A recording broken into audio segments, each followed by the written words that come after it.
Hi, good afternoon. My name is Ravan Roddy, and I am a part of ILTA's corporate content creation team. And today I have the pleasure of bringing to you Daryl Gardner, who is the entrepreneur and owner of D6G Consulting.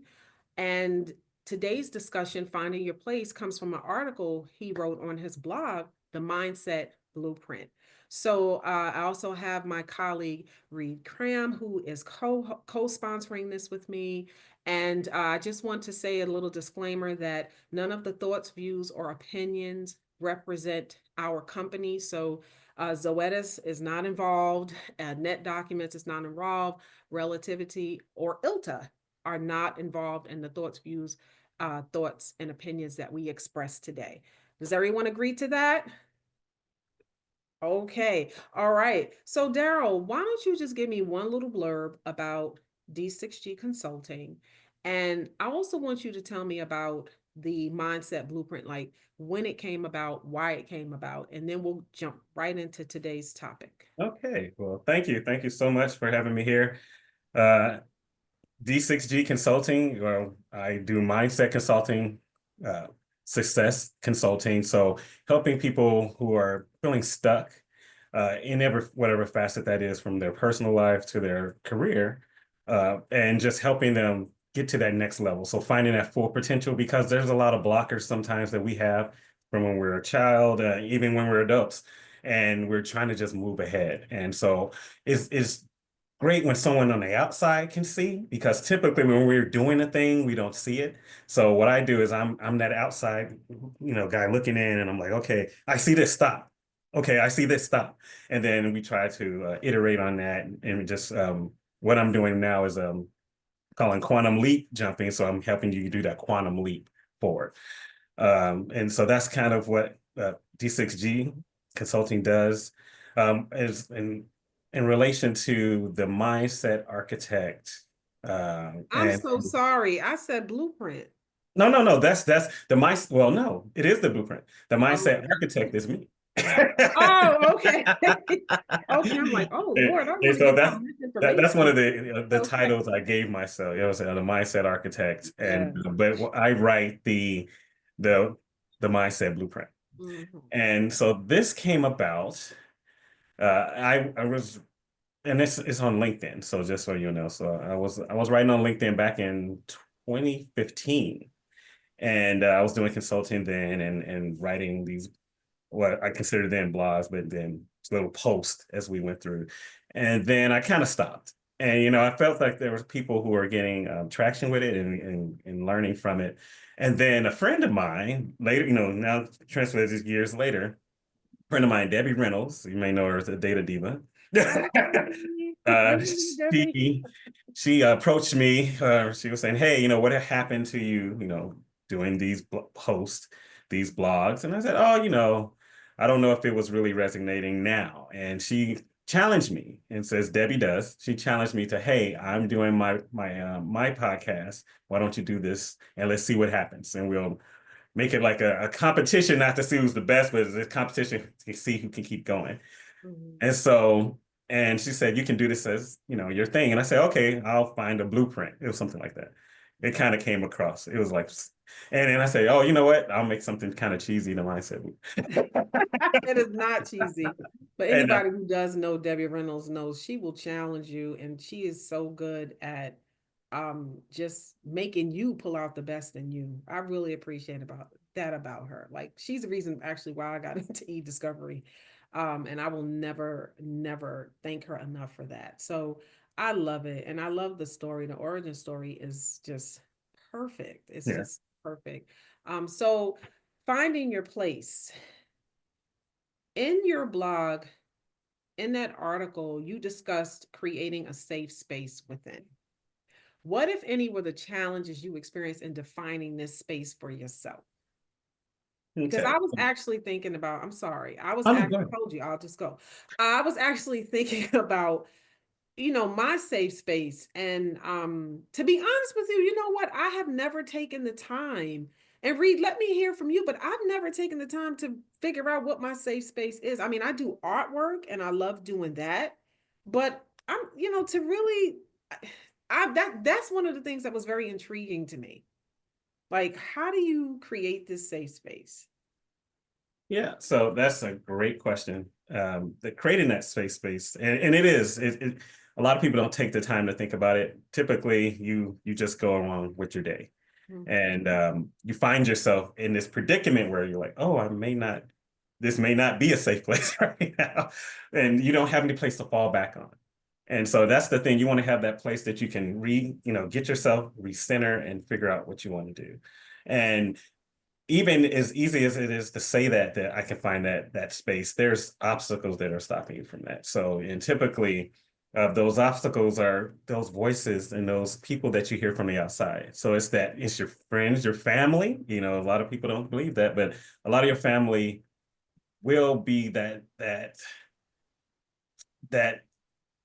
changing agent, I'll say. I won't say it in a negative way. I'll still say it's because it is a change, but it's a change negative Influencing side. agent. Yes, a negative influence. Yeah. I don't want any family members getting mad at me right now. but but they in their they believe that they have your best interest at heart. Mhm. And a lot of times it's because they don't know what their safe space is. So they definitely don't know what yours is. And so they want to keep you in that same position. So it's drowning out that noise that you have from these people that Mhm. still may love you, but and doing it in a way to not push them aside and away and forever, but being able to quiet that noise, as I said. And then the other thing is managing expectations, because one of the things I felt, and personally, when I had my safe space, and I would go around, and then I felt I could just go into any room, and I still feel that way.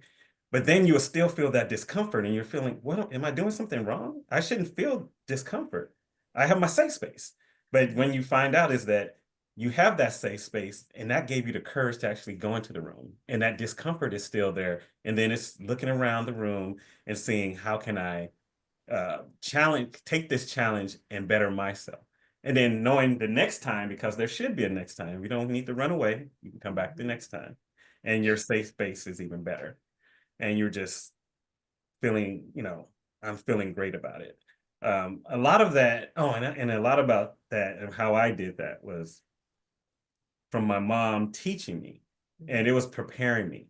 So my mom was always pushing me and preparing me to do things, and even when you didn't want to, but your mom made you do it anyway, Mhm. and but that preparation made it easy to create a safe space. And I have an example if you like to hear it. Not Sure. and I do want to say, because okay, again, my thoughts will trail off, and next okay, year I'll figure out what I was saying. But I do want to say that so the safe space not only gets you into the room, but it helps you acclimate. It helps you be in the room.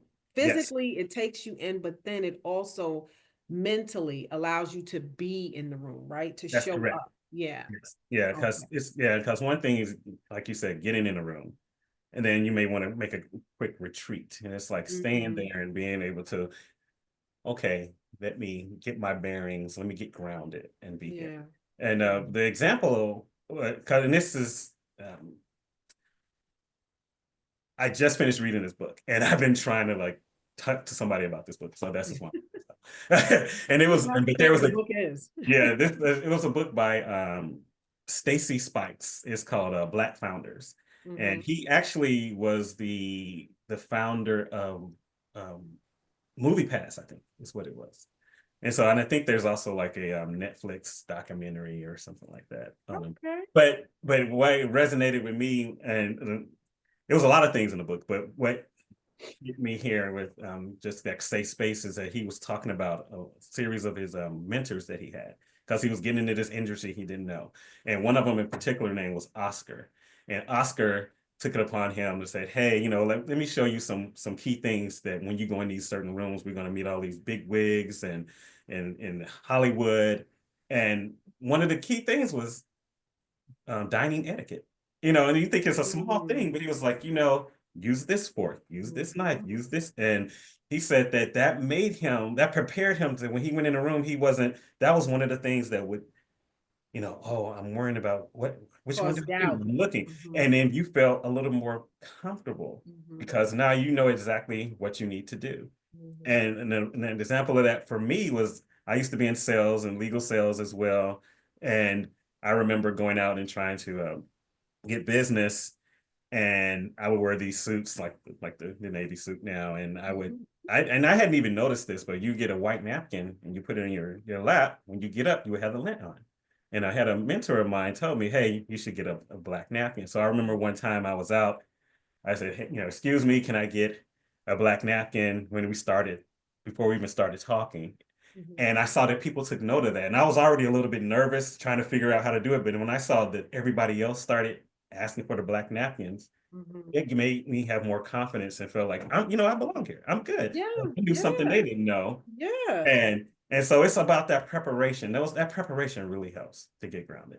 I agree with that. I often I get very nervous when I don't feel prepared because then I feel like I can't show up. And I have a thing about being unprepared. And it really comes from grade school because I was a little lazy.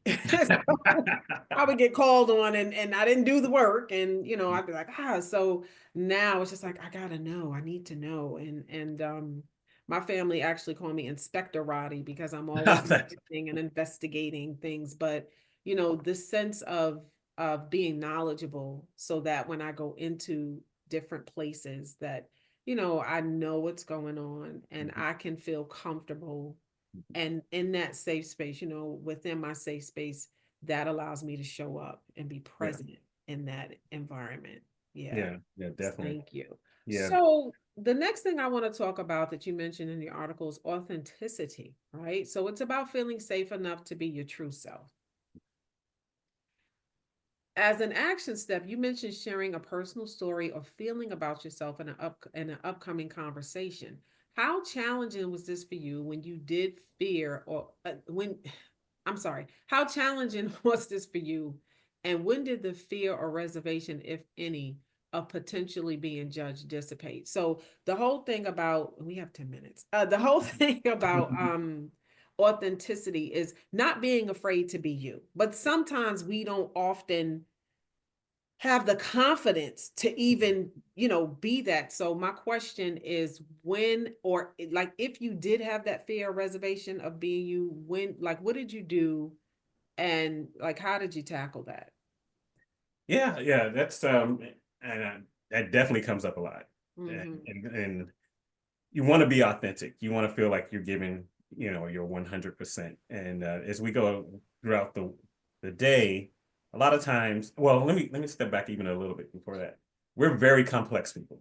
And so Very. sometimes we Yes. use certain things as we go out in the world. And Mm-hmm. so there's a lot of talk about you not being authentic because that one person may see you in a certain way, but that's what I'm doing right now.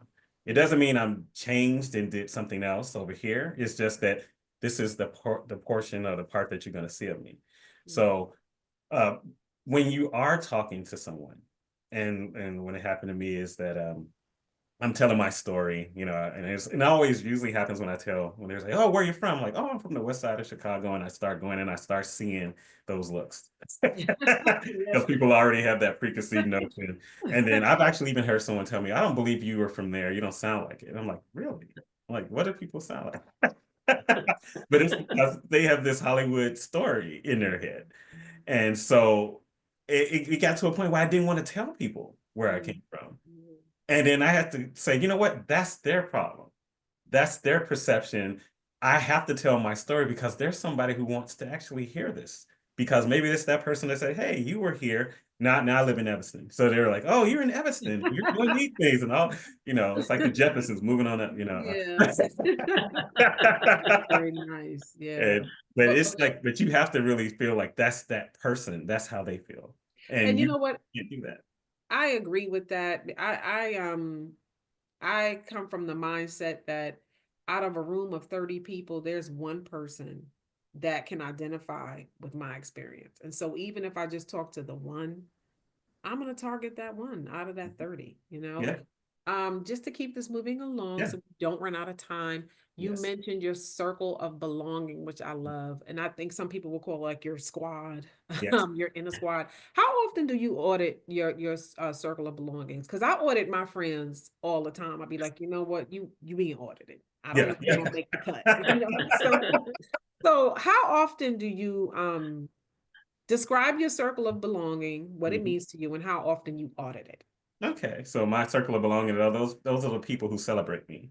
And if you follow me on LinkedIn, if anybody sees me on LinkedIn, you'll notice that I don't do the like with the thumb. I always do celebrate because I like to celebrate people. Oh, I And like that. so I'm gonna that's the have to start thing. doing that when I Yeah. reach now. And Okay, it's, mom. and but it's those people that celebrate you and celebrate you on your growth. So a lot of people will celebrate you right where you are because they want you to stay there. And Don't that have time for that conversation, Daryl. yeah. But yeah, but I definitely Ooh. want the people who want to see me on this trajectory that I'm going on. And so because of that, it's I could say every quarter I'm going through and I'm evaluating and auditing people. Right now this is a perfect time. It's the beginning of the year. I started in December to try to figure out who should be on, like you said, my squad or my team. And I have to know at the same time it's a two-way street. I know some people are kicking Right, me off yeah. the squad because they're like, You're I'm like tired of hearing gossiping. Daryl Yeah, Gardner yeah, talking. yeah, yeah. And I think it's important to, I think one of the things that I've learned, so I was a person that I change was very used to be very difficult for me and I couldn't let go of people. Like Mm, even if you didn't serve me, if it wasn't a value added reciprocal relationship, I would still hold on. Um and I have learned two things. Number one, there are seasons, like they said, friendships or relationships are very seasonal. You have people who are in for a season, people who are in for a lifetime. But the one thing that I've learned too is when I'm looking at my circle of belonging, I celebrate the contributions of those people. And I realize that, you know what, for this time, they're not going to be able to be here, but I'm grateful for the time that they were. And then I yeah. think about what I got from them, Mhm. because we have this thing, with oh, this was my A1 from day one, but Yeah. but we don't always allow ourselves to evolve. Yes. And Yeah. sometimes we're around people, like going back to what you said, like with family and close friends, sometimes they don't, because they're stuck in a certain mindset, they kind of project that mindset onto us. And I have seen areas in my life where it has literally kind of like immobilized me from Mm. moving forward, so it's not comfortable, but if you do the work, Yeah. it works. Thank you for that. So question 4 or 5, I think we're going to get Okay. through this. Authenticity requires self-awareness, which not a lot of people have, and self-acceptance. What can be some barriers to achieving this? And I just said some people are not self-aware. Yeah, yeah, and it's definitely that it's that looking in the mirror. That's the Mhm. biggest thing. Looking in the mirror and actually taking real stock and oh, this is what I need to do. This is what I need to change. And some people don't. It's the matrix. Which pill do you take? Do I want to take Yeah. the red or blue pill? Yeah. Do I want to stay Yeah. where I am? And it's hard. It's hard to know where you are. Actually, I have another quick. Maybe we got. Go for it. Go for it. So here, and this is going to go back to college. In college, I was in a writing class, and we had a guest speaker who was a Tim uh, Kowarinsky. And actually, if you know him, if you've ever watched Saturday Night Live, he was one of the writers on Saturday Night Live. He was in Oh, okay. Police Academy, and actually, he lives here in Evanston. So I see Oh, him all the time, and I always bug him. I'm like, he actually did my favorite SNL skit ever, which was the uh, the Hitchhiker. So I want you have to go look it up yourself, but yeah. that was Okay. funny. And I've talked to him about it. But he taught us about how when they were in their rooms, at the table trying to get their writing out or their jokes out, and how it was hard for them to want to they do should they change Mhm. or someone would tell them that they're not funny or that wasn't funny, and it was that self-awareness, like, what do you mean I'm not funny? How do you mean, and we're all here together. And he said that it was hard to actually stop and look and go, okay, maybe this isn't funny for what they wanted, let's move on and stop holding up the movie, as you say, or the show. Go read the room, Yeah, right? read the room, read Yeah, the read room. the room. Yeah. Yeah, absolutely, absolutely. Um, so I'm gonna move on to our fifth question Oh because yeah. we are almost at time. So, it is, what are some obstacles we can avoid when trying to practice empathy? And I will say this, the removal of judgment, right? Yes. Because Yeah. we Yeah. ought, right? Like we automatically, why did they? So man, your article has messed me up. Like I just, in a good way, like it has really challenged me. It really has. I'm like, I got to define my safe space. I have to have practice empathy without judgment. Like I'm a mess. Thank you, Daryl. Thank you. So what is, I've told you my obstacles. So what are your obstacles to practicing empathy? It's hearing the person and not injecting yourself. Because a Oh, lot of times you hear somebody and you're like, oh yeah, that happened to me too. And it's like they don't want to hear that right now. But they want to hear, you need to listen, really truly listen, and then try to use empowering words to help them. Because that doesn't come across either. Because sometimes it turns into pity. I guess that's two things. Because you pity the person and you're not saying anything to help them move forward. pity instead of empower. Yeah. Yeah, yeah. And Mhm. so but people think that pity is empathy. It sounds the same, empathy, empathy. So Yeah. yeah. Yeah. Absolutely. Well, And I I just I think there I oh, think oh, there are sorry. kind of cultural Mm, and organizational things that also mm, uh, work against empathy. Yeah. Uh, you're supposed to go in and judge the situation and make a difference or make change or move things forward. And Hmm. so it's tough because or the whole training that you go through in law school is all critical. Yeah, And, yeah, and so there's things ingrained in us that work against that, and it's an effort to try and step out of that. And, yeah, and I think at the top, Ravan was talking about humanity. I mean, bring the humanity back, and yeah, like mm. you say, without judgment, hear the person out, and try and understand before you seek to be yeah. understood. Yes, yeah. There you go. Yeah. I'm very I'm a trekker, a trekkie.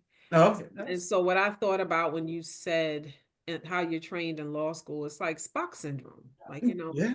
that a lot of times I'm like, well, that's not logical.